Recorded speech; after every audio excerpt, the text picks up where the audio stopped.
Aren't you Rico Suarez? Yes, sir. What's up? Can I have your autograph? I see you on TV all the time.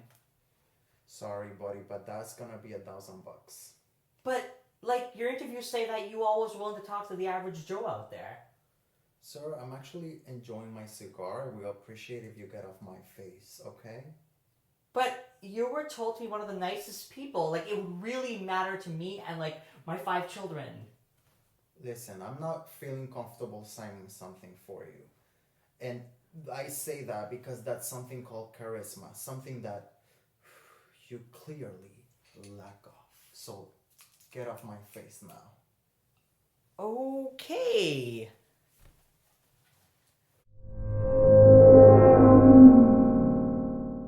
Good morning. Hi, guys. Rico, go ahead. Well, the reason why we did this skit and I said the whole charisma thing is because this video we actually want to talk about what's character and what is charisma and what is the difference between both of them. And I'm going to go ahead and refer to my phone here because I write everything on my phone as my notes. So charisma, and I'm going to define it to you very briefly, is kind of like a personal magic of leadership arousing special popular loyalty or enthusiasm for a public figure, a special magnet or charm, if we were to put it that way, in other words. Versus character is it is defined as the mental and moral qualities distinctive to an individual. So what am I trying to say with this? Well, charisma requires the presence of others, while character is about you. Exactly. It focuses on inner qualities of character, that is, which make up an individual, while charisma deals with the external magnetism with which the individual can draw the attention of others. So why are we saying this? Because so many people say, well, I met this person and they seem so different and they seem so like chill and cool, and now I realize that this person actually believes in something that I don't, and now it's bothering me because how can somebody so nice be so negative about a specific topic that I disagree with? How can that be? Because you met their charisma, you didn't necessarily meet their character. You know, I've experienced this a few times. I'm sure you have as well. You meet somebody, you think that, oh my God, this is really going to go somewhere. There's that possibility. Then you meet and you're like, there's that one word that comes out or 2 key words and you're like, damn, everything was going well till this. I don't know if I can get past that. That's a challenge. And the charisma versus character. You know, the character is great. They show themselves as in their daily lives. You see it through their Instagram feeds, their Facebook feeds, or the text messages if you get those. And it's like, I really like what I see. But then you get like the charisma when you meet up and it's like, you see it and it's like, but you believe in that part, but all this other part I get. But that, I don't know if I can work with that, you know? So what can you accept versus what can you not accept? And that has to do with you. Exactly. So we're bringing up this topic to you because we want you guys to be smart in the future. And I'm just saying this to say it, and it's something that helps me in my personal life. Don't allow yourself to be drawn by someone's charisma. Always look at their character. Because somebody is handsome, she's beautiful, or the way she speaks, the way she conducts herself doesn't necessarily mean that that's somebody's character.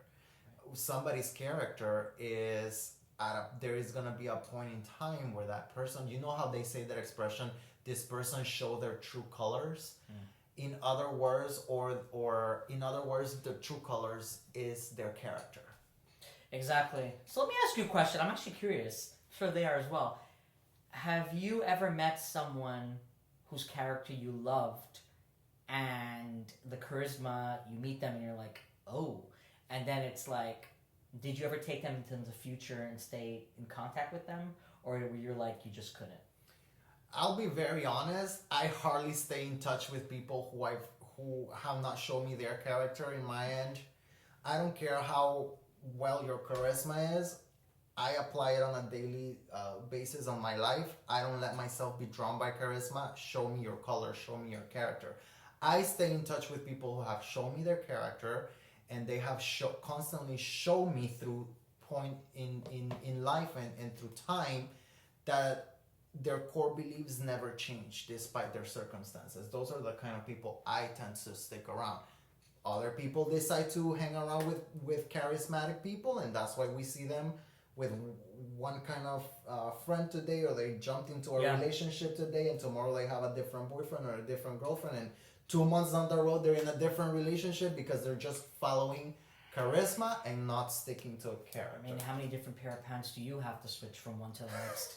But like, you know what I mean? Like, think back to pre-COVID where you'd go out and you're like, I never thought that this person was gonna be with that crowd, and it just didn't make sense. But they didn't believe in these type of things, and oh my God, I'm so glad I went with my gut. So that's it. If your gut tells you something, stick with it. Sometimes nobody will get it, but if your gut is telling you, there's something you shouldn't ignore. And not, I don't want to bash actors because it's not what I'm here to do so, but it's the best example that I can use. So many people say, oh my God, so-and-so is so handsome, blah, blah, blah.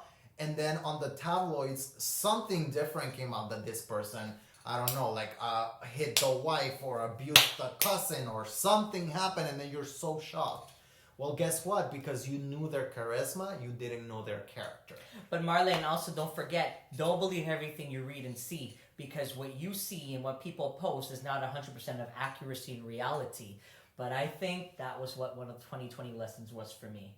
For me too. Oh, trust me, for me 2020 was, I don't want there is a difference between your life looking good, like I said in one of the past videos, and there is a difference of your life actually being good. Exactly. And as Marlon said, like, if I applied it to myself, I also agree, like, if you leave me with a good feeling, if I feel good inside, then I want to spend time with you. I want to invest in you. I want to get to know you more.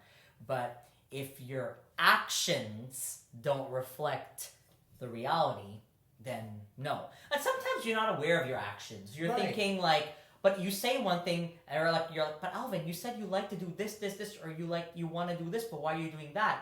Because sometimes you're caught up in the emotions, you're caught up in the sequence of events that you don't stop and pause and say, oh my God, you're right, what am I doing? That's where your friends come in and they say, well, Alvin, you like to do this, or Marlon, I thought you wanted this. And you're like, well, I do, Alvin, but I also like that. And I'm like, oh, you do. It's getting to know each other. It's getting to know yourself, you know? And to your point, that brings us to the next point in this video. And it is, well, how can maybe I'm lacking a little bit of charisma. Maybe I'm lacking in my character. How can I boost it? Well, to boost your charisma, there are many, many ways to do so. Like you can boost your appearance. You can get in shape or paint or dye your hair, whatever you want to do, okay? But a good tip to boost your charisma is have good listening and verbal communicative skills. Why? Because with charisma, it is the magnet between you and other people. When it comes to your character, how can I, work on my character? How can I boost it? How can I, whatever I need to do with it? With character is a little bit more complex because remember, it goes back to your core beliefs. Yeah. It goes back to who you actually are, quote unquote, your true colors. So I will say that my biggest tip to work on your character, and I say it because I apply it to myself and it is what I use every single day. So I can only speak for myself. Number one thing to your point that you just said, Alvin, is humility. Why? In order for you to be able to work on your character, you need to have humility. Without humility, you're not going to be able to work on your character. Why? Because it takes guts to be able to accept that there is something not right about a certain thing that you're doing. You might ask me, well, Marlon, why have you been wearing this sweater the whole time through the video? Because without humility, you're not going to be able to work on your character. So what I'm trying to say is this sweater right here is my lack of humility. I'm going to still have it. And if I don't have humility, I'm going to keep having this sweater here. And I'm not going to be able to get rid of those bad habits, of those situations that I want to get rid of. because I am not being humble. It's a process. To your point, it's a process. It's not something that's going to happen the snap of the finger overnight. It takes time to let that go. Letting go is not an easy thing to do. So, while you were saying this, I was thinking back to a story where I remember walking into this bar, and it's like I saw someone by themselves, and I was like, I wanted to go up and be like, are you okay? And then there's that risk of putting yourself out there. And then you're gonna be like, but you're so outgoing. You want to talk to, you say hi to everyone. But there's times where you're like, I don't know if I should, because they look kind of sad. And then I did it, and you know what? It turned out that they were having a really crappy day, and I actually made their day. They made their night. And it wasn't more than that. It was just literally like, I really appreciate the time. It wasn't like, okay, I want this to go further. No. But that's the thing. Humility is putting yourself out there. It's taking that risk, taking that chance, putting who you are on the line in order to, I guess, grow, meet someone. You never know. There's so many possibilities. But if you don't try, you will never know. And this is why I talk to you, and sometimes I'll be like, Marlon, I want to do this, but I'm not sure. And you're like, but Alvin, let's go through this. Why? I'd be like, because I'm scared. And being scared is a big part of it. And that's what you say, Alvin. And then you go, you need that person to say, it's okay. Worst case they can say is no. And you'll move on. And, it's going to be okay. And that's the point. It's going to be okay. So don't give up on who you are. Keep trying, and know your charisma versus your character. Your character is who defines you. Show me your friends, show me your actions, show me all of that. These are sayings, but they're absolute truth. So we hope that these points have led you to start rolling the wheels up in your head there and take it further. It's January, that's why we're doing this topic. Yeah. We want to set forth the tone for the rest of the year. We want to see progress. We want to see positivity. And we want to see happiness and smiles. But to do that, you got to take responsibility. And you got to do that with yourself. So guys, don't fall victim to charisma. Know someone's character. Work on your character. Work on your charisma. We appreciate you. We love you. And we'll see you next week.